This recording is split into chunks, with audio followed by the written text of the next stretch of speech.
Hello, this is Dale Matthews. I'm joined by Vladimir Putin, Keith Hick, and Mike Jones. Hello, Mike. Hey Dale, what's going on? And it's funny because when I first fired up, I went only Batman. What does that mean? Because this tells you a little bit about what I see, the resolution that I see, and what you see on finished video is far better than what it is that I'm looking at here now. But of course, had I read the whole thing, I would have understood that this is a Mark Goen quote, and that doesn't look like Mark Goen, but maybe he looks more like Putin now. Yes. Well, so have we got video for you tonight? We've got video coming out of our ears. And so we're going to have to get straight to it because this is from Wednesday's weekly business session. The general theme is how the county commissioners attempt to answer questions from the audience. Go right ahead, Mike. Start her up, bud.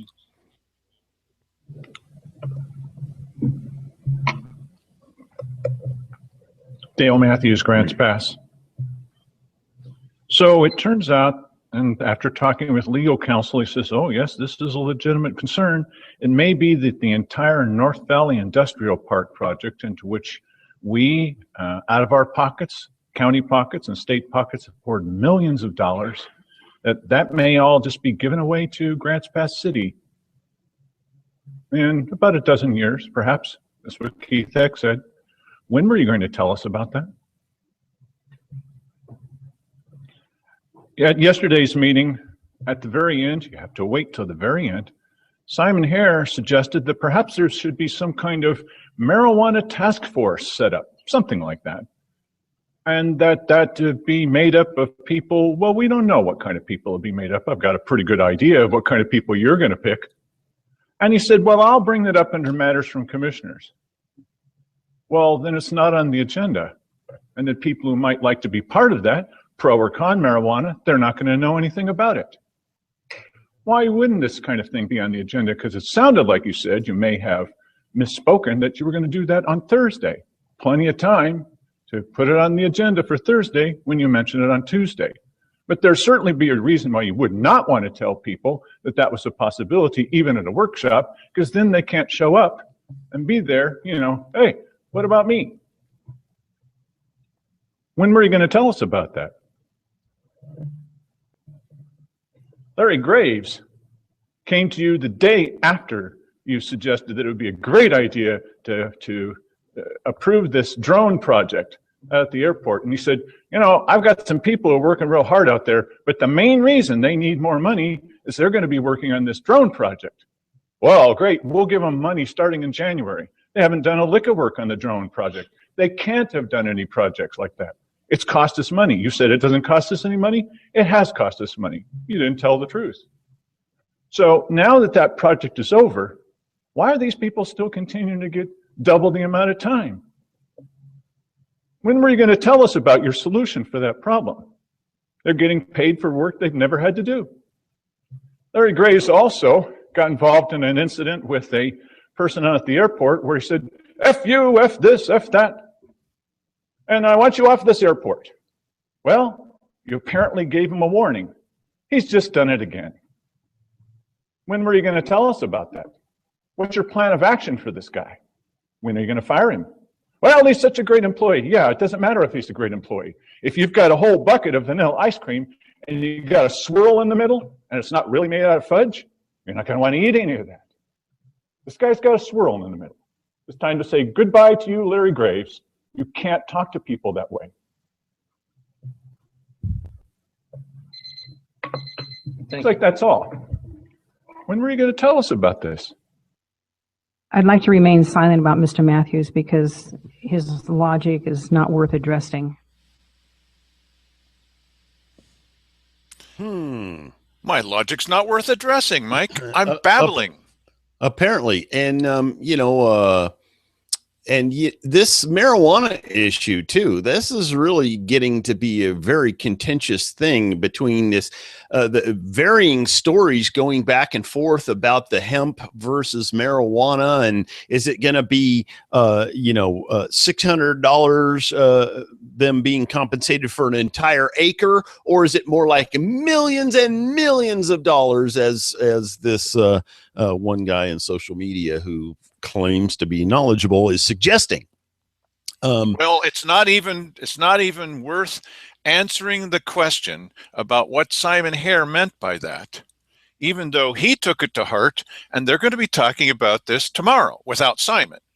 So actually what he had done is he had suggested that they were going to have a meeting and it wasn't going to be on the agenda, and that they were going to discuss this and maybe pick a few people, which they've already suggested several people, and nobody would know about it if we didn't tell you about it. And now he suddenly, for reasons not quite understandable, completely changed his mind. Oh, I think I pretty well understand it. There's this crazy, now everybody's pretty well aware of the conflict of interest. And it's going to be pretty hard to get around that. But even still, now you have Keith and Cheryl. How does Cheryl even do anything? Discuss this? Make any sort of decisions on it? How is it that she can do that without the whole thing being called into question because of her conflict of interest, which is pretty substantial here? And we had talked to Wally Hicks about what do you do when there's a conflict of interest with two people on the board, and he suggested that yes, they can't vote, but they can still, they can't talk about it, but they can still vote. Wasn't that it? It was something like that didn't make any sense to me. They can't talk about it, but they can vote. Yes. In other words, when they're at the weekly business session and there's time to have discussion on that, both Simon and Cheryl would have to abstain from anything on that except for the vote. They can vote on it still. How is it that if you have a conflict of interest, you can still vote on whether or not your business gets this huge perk? Shouldn't it be the other way around, that you can talk about it, but you can't vote about it? Yeah, but then you'd have one guy making the decision there. This is a weird thing. It has to be rare, and it should never ever happen that we have a conflict of interest that on the same topic that affects two of the commissioners. That should never ever happen. Right. And yet here we are. Yeah, here we are. Okay, now we're going to go into answers from the commissioners.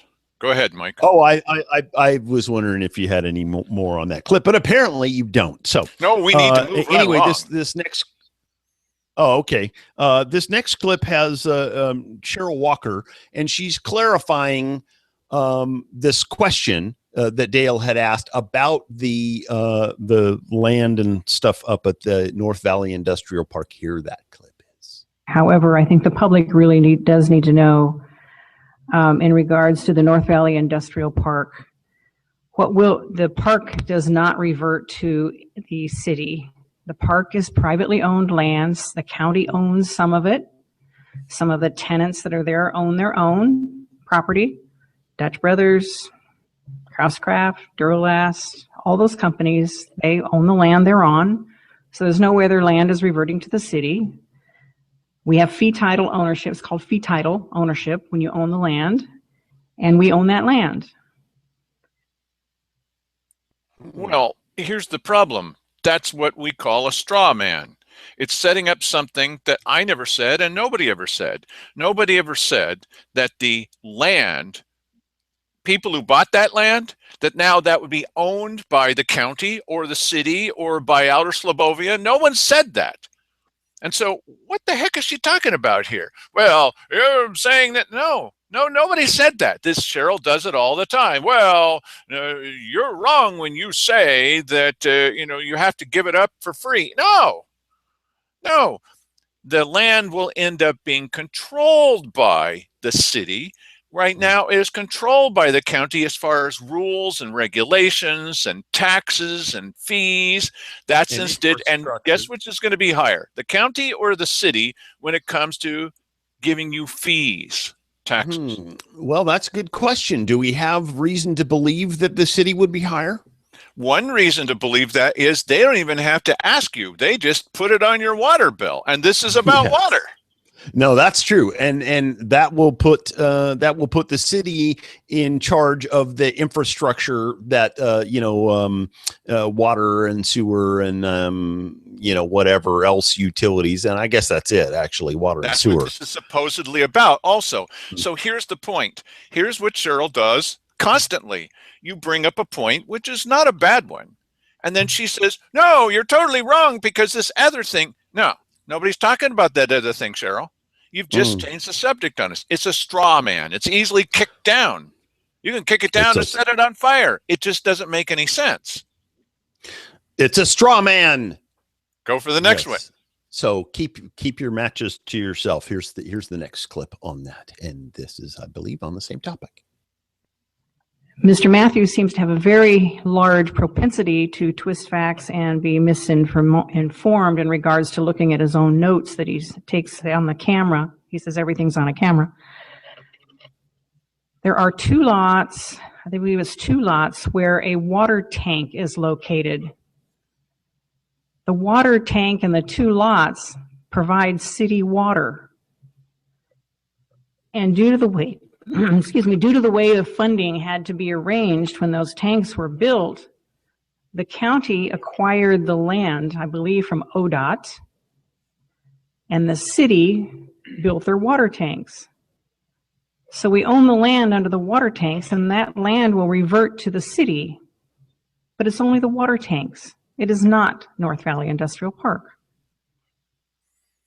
So now the land will revert to the city. Yeah. But revert, doesn't that sort of conjure something in your mind that at once it belonged to the city, then it went to the county, and now it's reverting to the city? Yeah. Now, her point is it's only concerning all of this thing about the North Valley Industrial Park. It only concerns this small little swatch of land, tiny swatch of land underneath water tanks. 2 water tanks, apparently, except the only people that disagree with her, besides the general population, would be Simon Hare, Wally Hicks, and Keith Heck. Other than that. So, I mean, it's odd because this is in Merlin. So how is it that the city of Grants Pass is going to be, controlling the water? And I realize Merlin is unincorporated. Is that right? I think so. Yes. Yes. I would assume that's the case. It is. Yeah. So, that just seems weird that Grants Pass is going to be in control of something that actually is deep in the heart of Merlin. Well, it's not called the Merlin Airport. It's called the Grants Pass Airport. We always called it the Merlin Airport. Listen, guys that are out there, they call it the Merlin Airport because that's where you have to go to it, for crying out loud. Well, that may be due to the history of setting this whole thing up. But one of the things that came up was that black map that we told you about, the map that was all the details were blacked out. And Sandy Casanelli said, I live in Merlin. What's this about the city potentially annexing parts of Merlin? Oh, we'll give you a map, except it was all blacked out. Well, here's your map. Hopefully that answers. Hopefully in the future we won't have to deal with questions like yours ever again. So that's called transparency. Yeah, well, you couldn't make a transparency out of it because there's nothing for the light to show through. Look, here's the point. The people who disagree with Cheryl about the fact that it's just this tiny little piece of ground that's underneath the water tanks is everybody. This is what, when Keith Heck said it to her in the little back room, she said, no, it's just, he says, no, it's not. He says, no, but he says, no, it's not. You need to check with Wally Hicks. Well, guess who did? Now, you're not going to get Jim Moore of the Daily Courier checking with Wally Hicks. Certainly, Fibber McGee over at the radio station is not going to check with Wally Hicks. Or Molly, for that matter. So I would assume that in addition to the utility infrastructure that is over there, they're also going to be administrating whatever it is that needs administrating that has to do with the North Valley Industrial Park too. In other words, it'll be their bailiwick, not the county's anymore. Is that right? Well, yes. Now, a little bit later, you'll hear Simon's version of this, where he says, well, this probably won't happen while we're still alive, even though I'm the youngest commissioner of all time. It probably won't happen while I'm alive. We don't know. I mean, this is not what Wally has been saying, and he's your elected legal counsel. It's not what Keith Heck has been saying. Apparently not what the city has been saying, although you can now go back to sleep because Simon Harris says you'll never, ever need to worry about this. We don't know for sure. And one of the things we do, one of the things I do when I get up is say, well, what's up with this? And Cheryl's giving the same answer as she did before. Now, based on her history of truth-telling, maybe she's right this time. Does she have to be right every once in a while just by the law of averages? I would imagine. Sure. Yeah. Is she right this time? Maybe she's right about this, talking about how she hasn't given any money to anybody to facilitate something. Let's find out. Okay. Furthermore, in regards to the Illinois Valley Airport project, we have not given anyone any money to facilitate what is no longer a deal, actually, at the airport. They spent the money on that airport themselves that they spent. They had people come out and survey and look at the place and all of that. That was taken care of by the company that was trying to put in the drone project. We spent no money on that. We did spend money on some environmental study at the airport, which we own. We own that. Any further development on that park, it's our study. It wasn't very much money, and I can't recall what it was right now because I didn't know it was going to come up today, or I looked it up, but it was hardly anything. So that study, rather than have some outside person pay for it and they own the report, we own the report. So that anyone else who wants to come in there to develop or build anything, we will have that report that we can share with them. Did I ask any questions about a report? No, but yeah, before getting into what really is the heart of this question or answer, hardly anything. I have never seen one of these environmental reports that cost hardly anything. It would be really nice to understand what Cheryl's definition of almost nothing is, but well, you heard them talk about money where they gave $430,000 to the last sheriff, and it had hardly any impact.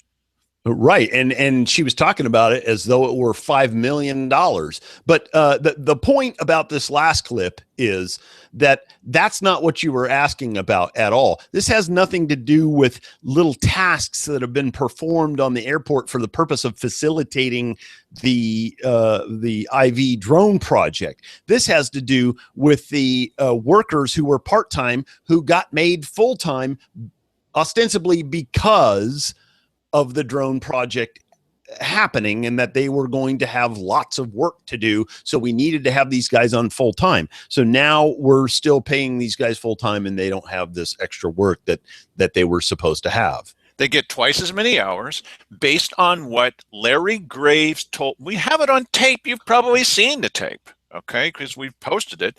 And he said, well, we really need these guys out there. Yes, they're working hard. Who's not working hard in county government? Everyone's working their fingers to the bone, and then we're just clawing to hold on to the cliff. But these guys needed twice as much time. They needed to be paid retroactively for all of the work they're going to do for manor development. They have not done a lick of work for manor development. And Simon is right when he talks a little later where it's at 2 airports. That's right, 2 airports. But these guys are going to be working real hard on manor development, even though one's not in Cave Junction. And so why are we continuing to pay them? Well, my answer to you, Mr. Matthews, about why we're continuing to pay these guys who aren't earning it is that we had an environmental study. What? Well, no, we didn't give any money to manor development. I'm not asking that either. Why are you Yeah. continuing to pay them? And here's Keith Hicks saying, well, you know, you're asking a question that's already been asked and answered. No, it hasn't. Yeah, and the funny part about this is it's not like she doesn't understand what Dale is talking about, because this is not the first time that he's brought this up. She knows exactly what it is that he's talking about, and yet she's throwing this you know, straw man. Yes, this yeah, exactly. So so now this next clip deals with, and this is really odd, because despite the fact that Dale is at every single meeting, he is either, you know, apparently in poltergeist or an apparition or something of that nature. And let's see what she has to say about that. And as to Mr. Matthews' crucifixion of people's character, as he does to Mr. Graves is an outstanding employee. And I can only guess as to what situation he was talking about, but it was an individual who had illegally taped a meeting that Mr. Graves was in. And personnel matters are taken care as personnel matters. They're not aired in the public. So, Mr. Matthews, I suggest that you stop looking outward to try to bolster your low ego and look at yourself a little bit. Because Mr. Graves is a very upstanding man. And I would vouch for his character before I would vouch for your existence. That's all I have to say, Mr. Chair. Okay. Commissioner Hare? Yes, I have some things. Sorry, I was preparing some. Look at her. She's so angry. She's so mad. And during the next few clips, I invite you to watch Cheryl's expression. We that go to the meetings see this all the time with her. She gets so upset. I seen her one time where she was upset for the rest of an hour and a half meeting. Yeah. Where they would ask her a question, what do you think? Nothing to say. And she keep and scribbling and angry, and in this she's drinking lots of water, and she's Yes. obviously really, really upset. And why is she upset? I talked with Wally Hicks today, and I said it was a question that that I had, and it was a question also that Art Robinson had, who may or may not run for county commissioner. And the question is, do the commissioners have the ability to do something about someone that they've said, listen, you can't talk to people that way, and we're warning you, you ought to know already, but don't say to someone, I'm going to F you. I'm going to push you out of your business with the county government. I'm going to put you out of business, basically. And then to do it again after he's been warned, don't do that. And he said to the guy, listen, in case you didn't hear me last time, does this mean that he's learned a lesson? I'm going to say it all over again, which he proceeded to do. Now, at this point, what control do the commissioners have? Total control, because Larry Graves is an at-will employee. He's not protected by unions to say, oh, well, you know, boys will be boys. No. They can say goodbye to him immediately. They can call him in for a meeting and have the sheriff down there or some deputy or something gathering up his stuff. Don't even return to the airport. I'm starting to formulate a theory about why they don't do that too. It may have something to do about the vetting of the man development thing being entirely a sham and done strictly on behalf of the commissioners and Simon Hare specifically. So, it's not the first time that we've seen something from Larry Graves. It's not that he doesn't do a good job, not ever. That's not true. But if you've got some guy that comes over to the house and your granddaughter is dating this guy and he's got a car, he's got a job, he's bringing in some bucks, and he treats her like, no, I won't say that word. Well, we all know, and he's cruel to her. Now she says, well, what do you think? Should I hang on to him? No, get rid of the guy. Okay, he's got a lot of good things about him, but not this part. How do you want to be treated? And do you want to see other people treated that way? There's no excuse. There's simply no excuse. Right. And the advocacy of Yeah. of somebody like that. It speaks volumes to the rest of the employees who are observing what's going on here. And they're All you saying, need is well, Cheryl you know, as your you can, liaison, unless you're the right. sheriff. So you can treat the rest of the general public like crap and get away with it, essentially. Like that, yes. Okay, Yes. so the next clip, Simon Hare decides to start answering questions because she's had, but you got to just keep watching her expression. It's priceless. So he answers Larry Ford. Larry Ford did mention something from the audience about the idea of using road funds to help the sheriff. And basically what Simon Hare says is it's hard to see road funds, use of those road funds, as a legitimate opportunity.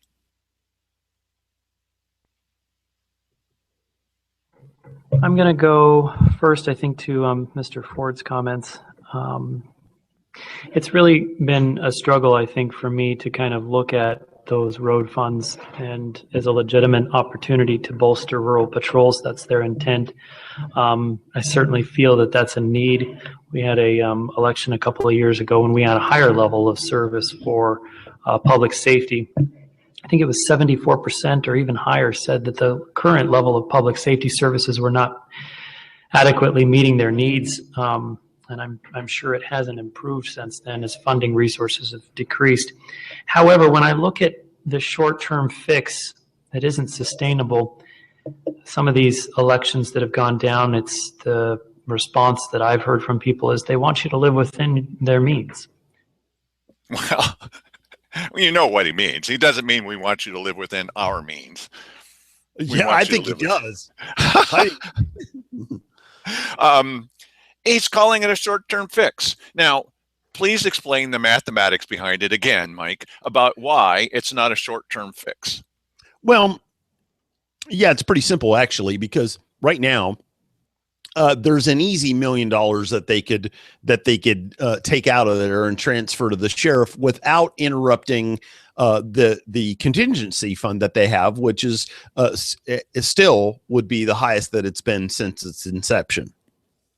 So that's number one. And they could take that $1 million and use that to hire 2 deputies for 4 years. Well, in addition to that, money continually comes into that, and we're going to be getting more SRS dollars. They want to tell you that they're not going to, but it is going to happen.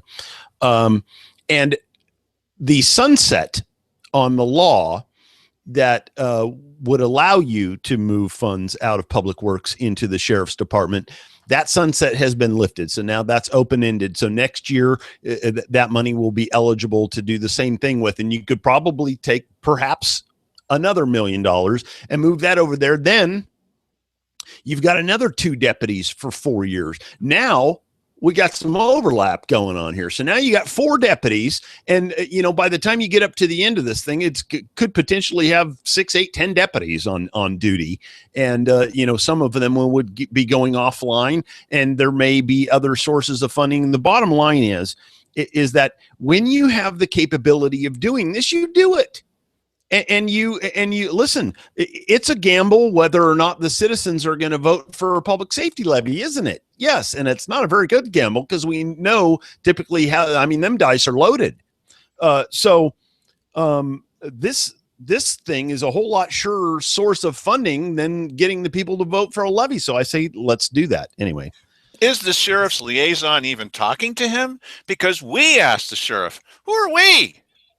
2 goons, talking with the sheriff. And we said, well, what would you do with I'd love to have 2 deputies. Sure, I'd put 2 deputies to work right away. Hey, stop calling it a bridge to nowhere. Oh, the funding will run out in just 9 months. No, he's got at least a couple of people. He told us. You saw it because we showed it to you already. Well, I've got a couple, at least 2. Okay, so why do they keep... You know why? Because it's a bridge to nowhere. What do they mean bridge to nowhere? It's not a bridge to another levy. Yeah, and they don't want a solution in place because whether or not they say it, they are fully behind. They are fully invested in HJR 21, House Joint Resolution 21, which will make $2 minimum across the board, $2 per thousand everywhere in the county. If they can force us, everywhere in the state, for crying they out can loud. force us, they will force us, but it's aimed directly at us. We're the lowest. And one of the reasons people move here is because we have the lowest property taxes. Well, we're going to erase that advantage. Hey, what about economic development? Well, that's not equal to being able to force you to pay taxes. Okay, then that's right. So they don't want any stories out there that, hey, despite the fact that they don't have a whole lot of tax money, things are working down there for this reason. They don't want that to happen. That's for sure, because that's one reason to motivate those. And is it true that that our state representative Carl Wilson is pressing real hard for this? Why don't you ask him? Okay. So yeah, that's a good question. This next clip, we're moving right along. Simon Hare is now talking to everybody and not just Harrison Ford. No, I don't think so. Not just Larry Ford. And he comes to the conclusion, it's something he said many times before, maybe we should even turn down payments in lieu of taxes. Turn it down. Maybe we should turn down those payments.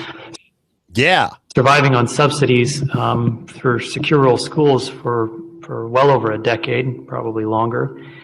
And frankly, if I would have been in a position of boards in the past when secure rural schools was a proposal, it would have been really tough to make the decision to say, you know what? No, I don't want a welfare check. I'm not interested in that.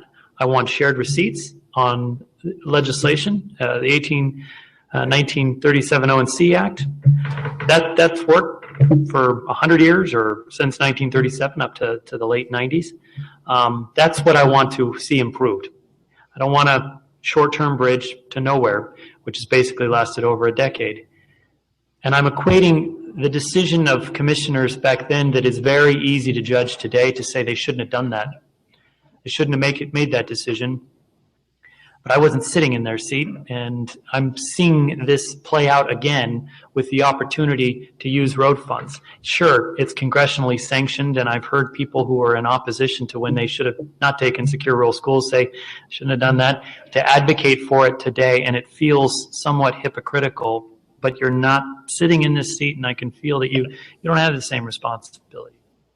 We don't have the same responsibility, Mike. Yeah. Let me ask you, back when this was it a choice between secure rural schools and shared timber receipts? Was that no? And he's calling this money coming in that's owed to us payment in lieu of taxes. See, because we don't get the taxes, he's calling that a welfare check.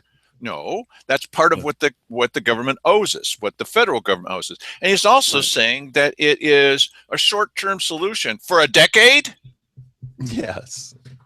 I'll take that kind of short-term. Yes, it would be best. Of course it would be best if the eastern states were to understand that we need to live out here, and the fact that they may never come out and see this portion of the forest. We don't have the redwoods here, not very many of them. We've got mostly other tall stands of trees, which is wonderful. They want the idea that those things are sitting there like pandas that they'll never see. Okay, I get that. But Simon Harris said from the beginning, maybe we should always have said no to that unless they were going to give us everything. Isn't that what they're doing with the sheriff now? You didn't give us the levy that we insisted on for the last 10 years. There's another similarity. And so we're going to say no to everything for the sheriff. No short-term solutions for us. It's all or nothing. Really? Yeah. Yeah. Well, that's what it is. That is what it is. That's exactly what it is. Well, okay, we're about halfway, Dale, and we'll be fine on the show. So we had best kick it into gear. We got to kick it. Okay. Now Simon's telling everybody that that these patrolmen that could be paid for by the roads funds, it's perfectly legal. We did it 2 years ago. Are may only serve for about a year. He actually says 13 months. This is not what the math says. Why is he telling this again and again that perhaps they'll only, and the idea is that when you hire brand new people, which is right, but it's a straw man, when you hire brand new people, they have to go through 9 months of training. How many times has the sheriff, how many times have we said that's not necessary, at least in this first go around? It's not necessary. And if we had an idea if we can repeat this, it won't be necessary the second time either. But he's going to keep saying this because he doesn't want this to happen. Listen to what he says about 13 months. It's easy to say, why don't you just take those funds and establish a pattern of robbing from Peter to pay Paul, of taking a welfare check, so to speak, for a short-term gain. It feels good. It makes sense to some people. But long-term, it doesn't make sense to me to support it. Politically, it would probably be more astute to advocate for a nominal amount of road dollars. Without a repayment plan and with specific goals in mind. I know the sheriff is looking to try to add 2 resident deputies for 2 years. And the likelihood of being able to transition somebody out of our current staff into that role is challenging. It may be impossible with the depth of staff that we have to draw on. So you're looking at investing in somebody for 9 months to go to training and then to have 13 months of a secure position. The quality of person, I'm not going to, question that, but I would be hesitant to come into a job that is likely not to be there, greater than 13 months once I'm trained. Do any of them talk with the sheriff? Yeah, I don't know that they do. They have their own agenda, and the agenda apparently is don't fund the sheriff's department. Why is he saying that we would transfer people out of the jobs that are already working for the sheriff? This is not where the sheriff said these people would come from. Yes, it says that they already have talked to people who would move laterally in there Right. for these positions. So what? This is his straw man. This is simply not the case. Okay, now Simon's going to start telling everybody that we've got 85,000 people. Well, yeah, that's in the entire county, and it also counts the city. All right. So really, we're probably talking more about 50,000 people. Okay. But we got 85,000 people, and 2 patrolmen can't possibly serve 85,000 people. Let's think about this for a second. Mike and I were just talking about Cave Junction. Approximately how many people are in Cave Junction? 2,000? Oh, God, it seemed like it has to be more than that, Okay. All right. There has to be numbers on that somewhere. Yeah, there have to be. So somebody will tell us. And Yeah. so they've got 1 contract deputy. They've got 1 deputy for 2,000 people. 1 deputy for 2,000. So you just do the math on this. If 1 deputy can possibly serve 2,000 people, and you've got 85,000 people, according to Simon, then that would mean that we'd have to have, 42 deputies or something? And but that's not enough because the 1 deputy out there, he only works a few hours. So if you're going to put on 3 shifts, 8 hours apiece, okay, and then people for the weekend, that's going to be 4 deputies. Follow along on this, 4 deputies.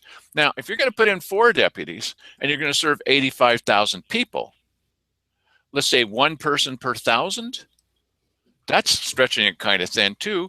Well, then you'd need not 170, you need 340 deputies. The math doesn't make any sense on this. No, we're never going to have enough deputies to serve all the people in the county. It's just simply not going to happen. So does it make any sense that whether it's 2 deputies, 4 deputies, 8 deputies, or 85 deputies for 85,000 people, it's never going to be enough.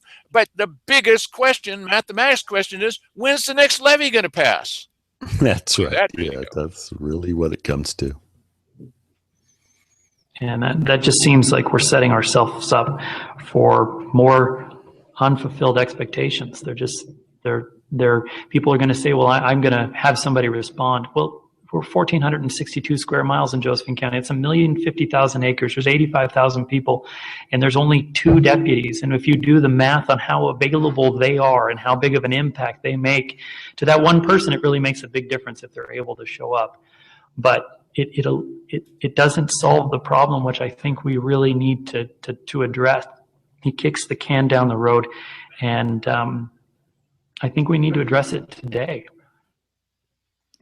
Are we going to address it today? No. Yes. But No, he I think thinks we we need should. to address He it thinks today. we should. He thinks Yeah, we should, but we're not gonna. But we're not going to. Okay, the next one, then Simon Hare says to everybody, well, road dollars actually serve no purpose because it's not permanent. Again, are they talking with the sheriff at all? Road dollars are not going to serve any purpose because, you see, it's not permanent. I often say, and Commissioner Heck may make fun of me from time to time, but I don't like kicking the can down the road for anything. I like setting up policies that transcend the players that are on this side of the board, that make sense of capturing an administrative fee and setting up good reserves so we're not looking at the whole car falling apart when we don't have, an adequate spare. That's just not good policy. He's building a legacy. Did you catch that little thing where he's talking about capturing an administrative fee? Mm-hmm. What administrative fee are we talking about? I don't know. 10% skimmed off the top. Oh. This gives them no 10% skimmed off the top. They don't get a single dime of that. No wonder they're Oh. totally against it. Yes, that's too bad. We said from the beginning, that's what this is about. No, it's not. Well, hello, here you've got the money. Yeah, but we don't get any part of it. We don't get that administrative fee. You said it wasn't about that. Well, it's not about that. It's about 11 other things. Mm-hmm. It explains why they keep telling us this stuff that it's been, even the sheriff has said that's not right.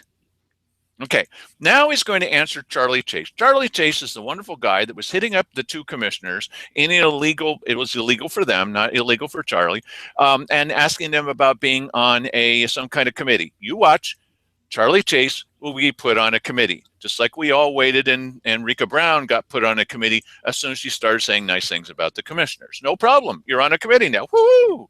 Okay, so Charlie Chase, he gets up and he says something about, well, shouldn't the county start establishing a business license? Okay, the reason to have a business license should be because you're doing something extra for the people that want to start businesses. No, that's not what this is about. This is simply about a way to make more money from businesses that didn't need to pay it before.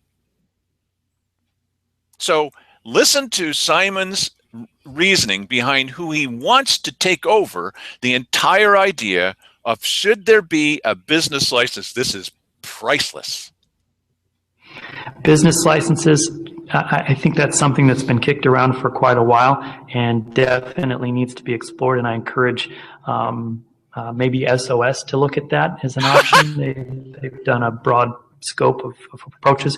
We have in the process of hiring a new community and economic development / planning director, and I think that would fall under their purview to say, how does this balance out? Where can we maybe achieve some revenue streams that would be dedicated?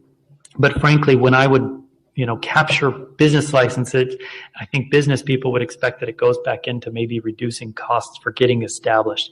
One of the biggest impediments that I hear from talking to new business owners is just the startup costs and the fees associated from the county's perspective through planning and building and safety, through just trying to get the doors open.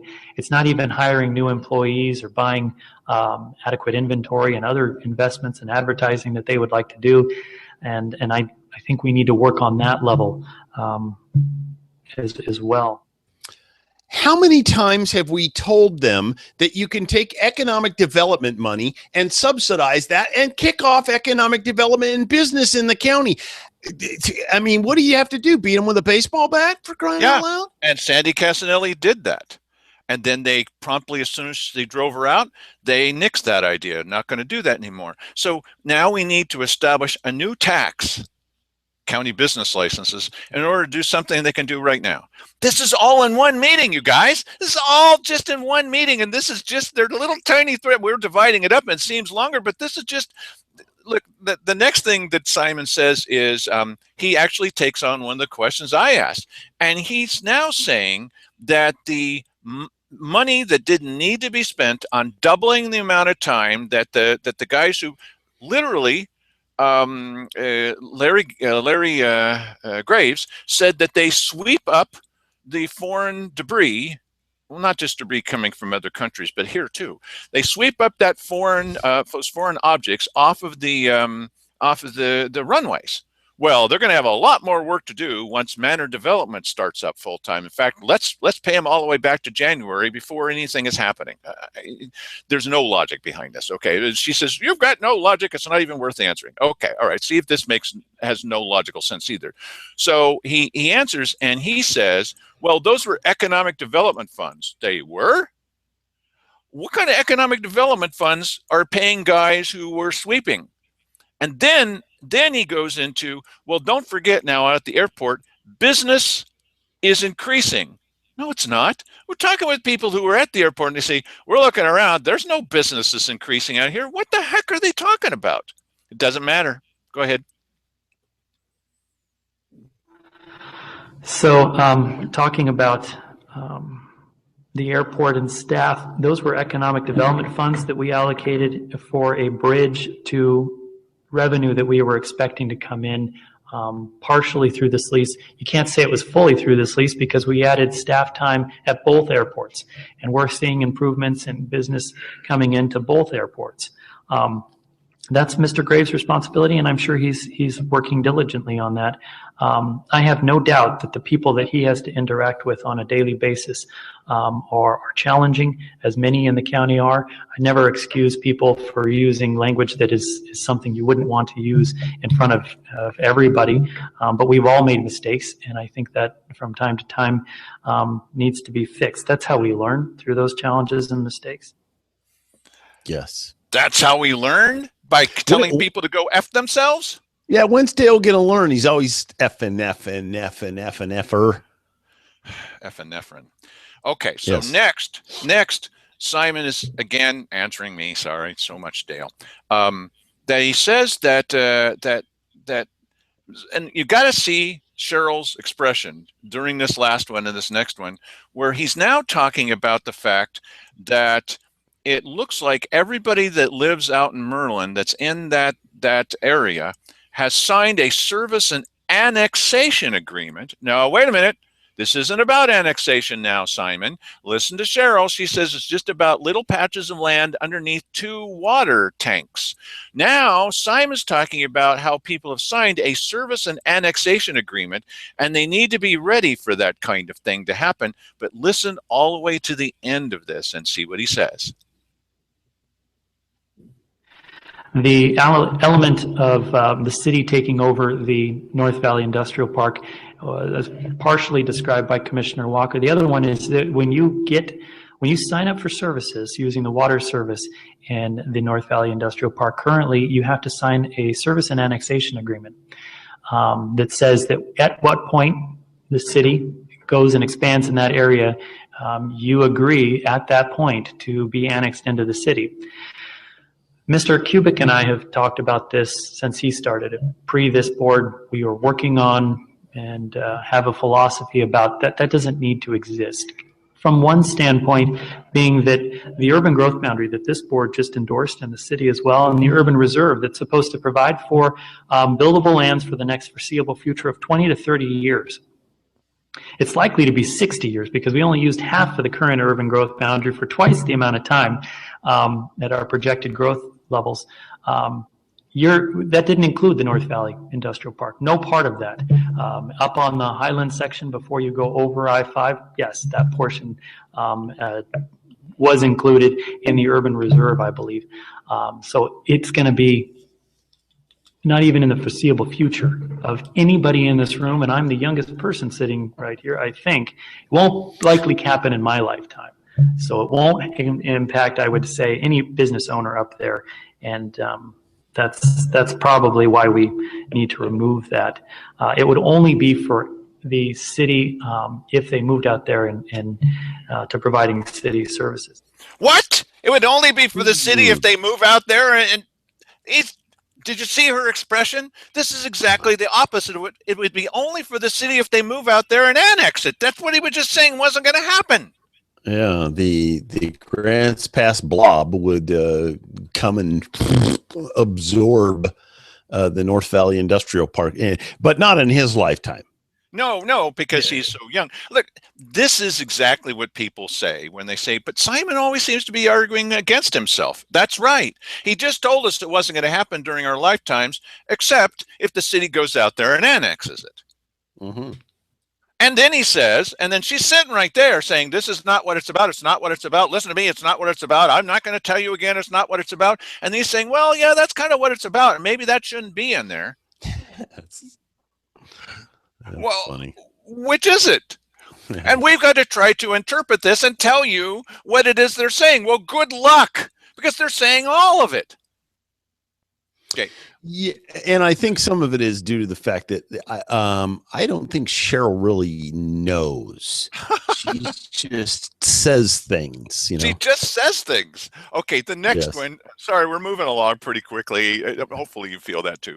So Judy Aarons got up during the earlier part of the meeting, and you want to tell him what she asked about, Mike? Well, she wants to have a reading of the Constitution, during the weekly business session. And, if somehow that isn't, if time is not allotted for the whole thing to be read, then people could come up and read pieces of it. Now, And this would take about 9 minutes, and Mhm. and unless you're certain people in the audience who cannot get straight to the point, including Judy sometimes, it should take 3 people. But she's saying, no, why don't we just do it? Why don't you just give us 9 minutes, and then we'll have one person or a couple people read it, and then, oh, but Simon says, no, I really don't think so. I think this is the kind of thing that should be up to citizens to use up their 3 minutes, one after another, instead of reading, and it's a short thing. Instead of reading this is what his suggestion is that instead the citizens should use up their 3 minutes. Thank you, Simon, for being such a patriotic American. Go ahead. The other thing that I would say to Ms. Aaron's request, and I'm jumping around a little bit, but that's what I try to do to capture people's. I don't disagree that that there's a very important celebration coming up.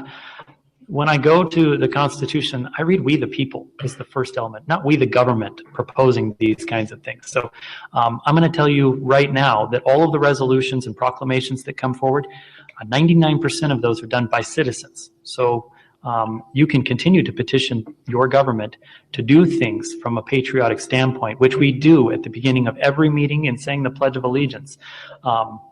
I have a high reverence for this country, the people who served to provide us that independence. But Ms. Aarons, you need to take the bull by the horns and propose those things. That's your "We the People" responsibility, and I encourage you to do that. And thank you for doing what you have done already to bring that important subject to light. But that's going to be kept on your side of this day, is from my standpoint.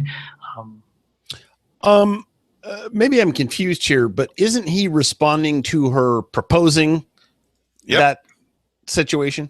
That's exactly right. I mean, that's a little goofy. He's rebuking her for not proposing it, but he's answering because she proposed it. That's exactly right. What the heck is going on? Did she miss some sort of a formal procedure or something here, or what? Not if you're one of the good old boys. Once again, it's County Cat Week. We'll spend 15 minutes talking about what I call County Cat Week, but we're not going to spend 9 minutes on reading this portion of this piece of American history that goes straight into the 4th of July. Cannot do that. Impossible. You can keep it on your side of the dais. There's your patriotism. Okay, now Simon Hare answers Sandy Casanelli, and I brought it up too. When they were talking about the supplemental budget, only 3 people got up, and they all spoke about the same thing, and we did not coordinate with each other, and it was about the public education and government, cable, television, access funds that we all pay. All of those people who have cable TV, you pay it anyway. It's supposed to provide cable television access. Well, Simon calls it elements of access to public thoroughfares. That's not what PEG means. Elements of access to public thoroughfares is talking about roads. Go ahead and play that one. The PEG funds have been something that have been frankly a burr in the side of this government and a very small element of what we do. I do appreciate that people are paying less than 5 cents, I think, per month per subscriber for a public education and government. The franchise fees, and she's going to disagree with me, those are elements of access to public thoroughfares. And that is kind of like anything else. Those are general government services that are being provided for those. So that's a cost of doing business that, frankly, satellites and others don't have to pay. I know that's a real challenge for the charter company itself, the cable company. They don't see the parity. The internet or other providers don't have to pay PEG funds and stuff, but it's a very small element. I know we are trying, but and we have to do better with our broadcast services. I think everybody would agree that they are they have been lacking as of late. Are they trying and succeeding at all? No, not very much. Yes, it's hit and miss. Yeah, at the very least. Just a second. So what he's saying is that this is about access to thoroughfares. No, this is about a monopoly that was set up by the cable television companies. The cable TV says they were given a monopoly to be the only ones that could string cables. And so they got to run everything. And now that they're not the only ones, they're crying because, well, look, satellite. Well, yeah, the satellite doesn't have to string anything, buddy. It doesn't need any access to public roads. PEG, public television access to cable TV, as it works in other communities, doesn't work the same way here because they don't want you to have that. And so that's why they're taking money out of one fund, which is dedicated, and putting it into another fund because they don't want it. And that's why when they bought a bunch of equipment that was supposed to be available to us, and which we have repurchased, Mike and I, okay? And the reasoning behind that is that they don't want us to have access to the equipment that we already bought. What happened to that equipment? It's gone. Was it sold? Is it in Keysec backyard along with the furniture from the lobby? Nobody knows. Yeah. And I asked the finance director, where's that equipment? We don't know. What do you mean you don't know? I mean, I was nice to him, but so I said, well, I'll come back. No, we don't know where that is. It has county labels on it. What do you mean you don't know where it is? Not going to be available to you and me. We paid for it. We don't get it. Okay, so now Simon has two more answers for, Dale Matthews. It's the Dale and Dale show. Simon answers that every day the county is making progress, okay, and we do hundreds of thousands of tasks quite successfully every day. Hundreds of thousands. Yes, awesome. Every day, I think we're making progress and improving the county. And I thank the staff for doing a diligent job. There's a lot of stuff that we have to cover. You can easily find fault with the hundreds of thousands of things that we do every day. Unfortunately, I'm going to say that there are those in our audience who do know the whole story, and it's very ironic that they poke at not hearing the whole story. Well, see, I'm poking at not hearing the whole story. I don't even know what that means. But I don't know either. He's brought this up many times that Mr. Matthews knows what's happening and then says the opposite. We mean like I did during my 3 minutes? Because it's not even worth acknowledging the fact that I exist. All right, one final one. The marijuana task force, we talked about this at the beginning. So Simon had suggested that he was going to bring that up under matters from commissioners, and that way it would not be on the agenda, and nobody would know that it was happening, and the meeting was going to take place in the little back room. It's still going to take place in the little back room tomorrow, but it's on the agenda finally. And you need to listen to what he says right all the way to the end. Like, well, will they include anybody else? Well, this whole matter will come up at the pleasure of the board. The marijuana task force, that's an ongoing conversation that's probably never going to end.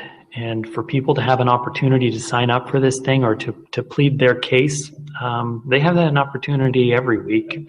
This has been an issue that had been settled by the voters almost a year ago. So don't hesitate to come here and use your 3 minutes if you need to express yourself on a particular implementation element. But the task force will be something discussed in the future. It may be at this admin meeting and it may not, but it'll come up at the pleasure of the board when it's necessary. So how are we supposed to bring this up at the weekly business session? Oh, he just told you. He just told you to come and apply. So basically, You don't know to apply if you don't know what's happening. Yes, and this reminds me of the scene from Gandhi. Right. Yes, exactly. Well, how does a child that's been shot apply for medical aid? Yes, right, exactly. In the midst of a battle where you're shooting unarmed people, it's not really analogous, but I like it though. Something clicked there on that, but no, he's ladies and gentlemen of the marijuana community, Simon is telling you, come and stand before the podium and apply for a position on the task force with your 3 minutes at the weekly business session. So we can expect that to happen here in a couple of days. Right. But as you noticed, when Judy stands up and applies in order to have the Declaration or the Constitution read, well, that's not really an application. Well, what is it? So if you go there and you say, I would like to apply, which Simon just told you to do, they're going to say that's not the way to do it. As a matter of fact, there isn't any way to do it because that's going to be done at the pleasure of the board, and we're not going to tell you about it. Look, it isn't about marijuana. It's about the fact that he decided to, on a Tuesday, to have this happen on a Thursday, but didn't want to put it on the agenda, which they easily could have done. Because if you put it on the agenda, then people will know. And what if people show up and they say, I'd like to be on that board? Well, now, wait a minute. We already got two. They've already picked. We're going to have the two leaders of the Chamber of Commerce, of course. And then you're probably going to have the mayor, which is also against it, and the mayor of Cave Junction, which is also against it. And then members of SOS, which a number of them are against it. And you got to have some 5 or 6 or 10 Rotary Club members who are probably against it. Well, they were actually discussing it. Do you think that we should put somebody, and Mark Sullivan was going, me. Okay. Do you think we should really put someone from the marijuana cannabis community on there? Yes, well, yeah, well, probably so. You think? Well, and that's right after, and that's right after they stack it with a bunch of people that has the control of that board firmly in the hands of friends of the commissioners, I would assume. There you go. And then once they make their suggestion, commissioners don't have to do any of those things. Right. We learned something very important tonight. 17 clips plus comments equals an hour. I'm outraged. And I don't understand why these two goons would talk about things and withhold the facts, and you would think that they would be at a meeting and they'd be paying attention, but they're obviously not, because nothing that they're saying is worth any kind of answer at all. And then they take all that time to answer it. Yes, that's because. So thank you for posing questions, Mike and Dale, and bringing the answers to you. And now you know what kind of blathery responses we typically get at a weekly business session.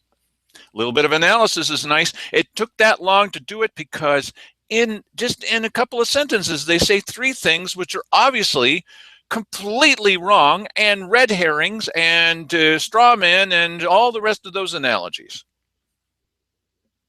Just lucky that Cheryl didn't bring up that her family is patriotic and that she loves little children.